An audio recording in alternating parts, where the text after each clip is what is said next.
দুটি চোখ অপলোক দৃষ্টিতে তাকিয়ে আছে, তাও আবার 1-2 বছর নয়, অন্তত 200 বছর তাকিয়ে আছেন এভাবেই।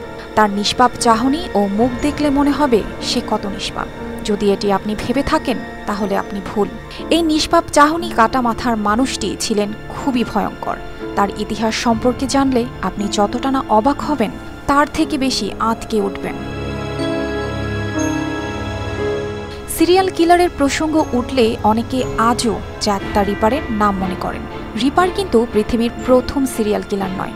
নানা মতানুসারে দিয়েগো আলভেসকেই পৃথিবীর প্রথম সিরিয়াল কিলার ধরা হয়। কিন্তু কে এই দিয়েগো আলভেস, জানতে হলে যেতে হবে 200 বছর পিছনে। আলভেস জীবনে এতটাই জঘন্য কাজ করেছেন যে শাস্তি হিসেবে তাকে মৃত্যুদণ্ড দেওয়ার পরও মুন্ডু কেটে কাচের জারে ভরে রাখা হয়, যা আজও পর্তুগালের লিসবন বিশ্ববিদ্যালয়ের গবেষণাগারে দেখা মিলে। এই মাথা কাটা সিরিয়াল কিলার কতগুলো যে খুন করেছেন তা নিজেও বলতে পারতেন না।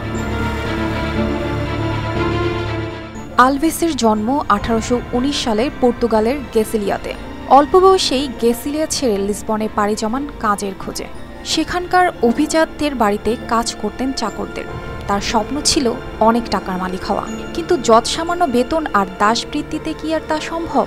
সুখ্যাতির চেয়ে কুখ্যাতি অর্জন করা যে তুলনামূলক সহজ সেটা সে বুঝে ফেলেছিলেন। তাই পর্তুগালের অর্থবান ধনী সম্প্রদায় নয়, বরং নিরীহ গরিব চাষিরাই তার প্রথম শিকার ছিল। অর্থ উপার্জনের চেয়ে মানুষ খুন করার নৃশংস আনন্দই তাকে পেয়ে বসেছিল মাত্র 26 বছর বয়সে। একটা নির্জন সেতুর পাশে অন্ধকারে ওত পেতে থাকতেন আলভেস। তিনি জানতেন বেচাকেনা সেরে ওই পথেই বাড়ি ফিরতেন ব্যবসায়ীরা, আর তাদের হত্যা করে টাকা পয়সা লুট করাই ছিল আনন্দ তার। খুন করার পর ক্ষত বিক্ষত মৃতদেহটাকে সে টেনে নিয়ে 213 ফুট উঁচু সেতুর উপর থেকে নদীতে ছড়ে ফেলতেন। এভাবে 1-2 নয়, 3 বছরে প্রায় 70 জন নিরপরাধকে হত্যা করে আলভেস। এই ঘটনা খুন না আত্মহত্যা তা নিয়ে দ্বন্দ্বে পড়ত তখনকার পুলিশ।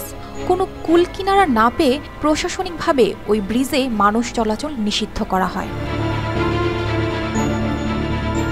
কিন্তু কথায় বলে না, ধর্মের কল বাতাসে নড়ে। তাই হলো, এক ডাক্তারের বাড়িতে ডাকাতি করতে গিয়ে সেই বাড়ির 4 জনকে খুন করার চেষ্টা চালায় আলভেস। তখনই ধরা পড়ে হাড় কাঁপানো এই খুনি। তাকে জেরা করে বেরিয়ে আসে একের পর এক খুনের রহস্য। দীর্ঘ বিচার কার্য শেষে 1841 সালে তাকে মৃত্যুদণ্ড দেয় পর্তুগাল আদালত।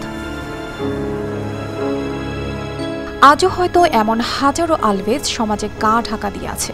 যদিও জন্মগতভাবে কেউ অপরাধী হয়ে জন্মায় না, মানুষ অপরাধী হয়ে ওঠে তার পারিপার্শ্বিকতা আর উচ্চাকাঙ্ক্ষার ফাঁদে পড়ে। অর্পিতা জাহান, RTV।